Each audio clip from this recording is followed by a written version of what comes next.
అయితే అంటున్నాడు. సో ఇక్కడ కేసీఆర్ మీటింగ్ అయిపోగానే వెంటనే హుటాహుటిన వీళ్ళు ఒక ప్రెస్ మీట్ అయితే ఏర్పాటు చేసిరు.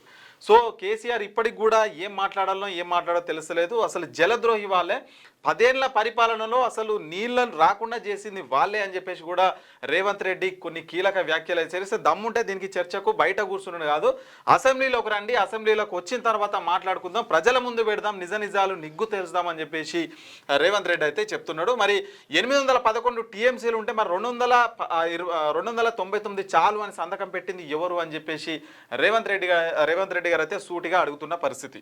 ఇప్పుడు కేసీఆర్ ఎంత హుందాగా, ఎంత రెస్పెక్ట్గా, కానీ సురుకులు పెట్టిండు, కానీ ఎక్కడ కూడా అసభ్యకరమైన లాంగ్వేజ్ ఎక్కడ కూడా వాళ్ళలేదు.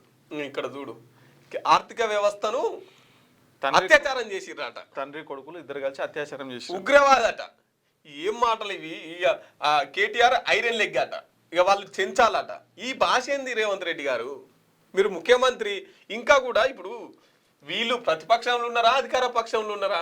అదే ఆర్థిక ఉగ్రవాది. అరే మీకు అధికారం ఉంది, మీరు సెట్ చేయరి, మీరు సరి చేయరి.